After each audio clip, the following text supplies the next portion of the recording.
സിനിമാസ്വാദകർ ഏറെ ഇഷ്ടപ്പെടുന്ന ജോസഫ്, ഷിങ്കാർ, വർഗം, വാസ്തവം തുടങ്ങിയ ഹിറ്റ് ചിത്രങ്ങൾക്ക് ശേഷം അൻഷാദ് എന്ന പോലീസ് ഉദ്യോഗസ്ഥന്റെ ജീവിതത്തിലെ യഥാർത്ഥ സംഭവങ്ങളെ ആസ്പദമാക്കി എം പത്മകുമാർ സംവിധാനം ചെയ്യുന്ന ഇൻവെസ്റ്റിഗേഷൻ ത്രില്ലർ ഉയർ സിനിമയുടെ ഒഫീഷ്യൽ ഫസ്റ്റ് ലുക്ക് പുറത്തിറങ്ങി. റോഷൻ മാത്യു കേന്ദ്ര കഥാപാത്രത്തെ അവതരിപ്പിക്കുന്ന ഈ ചിത്രം ഒരു യഥാർത്ഥ സംഭവത്തെ ആധാരമാക്കിയാണ് ഒരുക്കിയിരിക്കുന്നത്.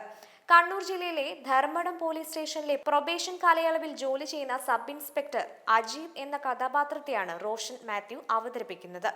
വാവ് സിനിമാസിന്റെ ബാനറിൽ സന്തോഷ് ത്രിവിക്രമൻ നിർമ്മിക്കുന്ന ചിത്രത്തിന്റെ തിരക്കഥയും സംഭാഷണവും നിർവഹിച്ചിരിക്കുന്നത് ടെലിവിഷൻ രംഗത്ത് മലയാളികൾക്ക് ഏറെ പ്രിയങ്കരനും ഗായകനുമായ നിഖിൽ കെ മേനോനും ഇലവീഴ പൂഞ്ചിരയുടെ സഹ എഴുത്തുകാരനും പോലീസ് ഉദ്യോഗസ്ഥനുമായ ഷാജി മാറാടും ചേർന്നാണ്. റോഷനൊപ്പം ബൈജു സന്തോഷ് ഒരു മുഴുനീളൻ കഥാപാത്രത്തെ ചിത്രത്തിൽ അവതരിപ്പിക്കുന്നുണ്ട്.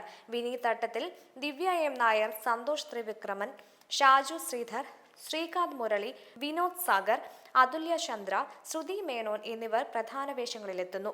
ബോളിവുഡിലെ പ്രമുഖ അഭിനേതാക്കളായ സയാമി ഖേർ, മഹേഷ് ഷെട്ടി എന്നിവരും ചിത്രത്തിൽ അതിഥി വേഷത്തിൽ പ്രത്യക്ഷപ്പെടുന്നുണ്ട്. കൂർഗ്, തലശ്ശേരി, പാലക്കാട്, കൊച്ചി, മുംബൈ എന്നിങ്ങനെ 5 വ്യത്യസ്ത ലൊക്കേഷനുകളിൽ പൂർത്തീകരിച്ച ചിത്രം ഉടൻ തിയേറ്ററുകളിലേക്ക് എത്തും. പൊറിഞ്ചുമറിയം ജോസ്, ഗരുഡൻ തുടങ്ങിയ സിനിമകളിലൂടെ ശ്രദ്ധേയനായ അജയ് ഡേവിഡ് കാശാപ്പള്ളിയാണ് ഛായാഗ്രഹണം നിർവഹിക്കുന്നത്. മണികണ്ഠൻ അയ്യപ്പൻ സംഗീതവും പശ്ചാത്തല സംഗീതവും, രാജൻ എബ്രഹാൻ എഡിറ്റിംഗും നിർവഹിക്കുന്നു.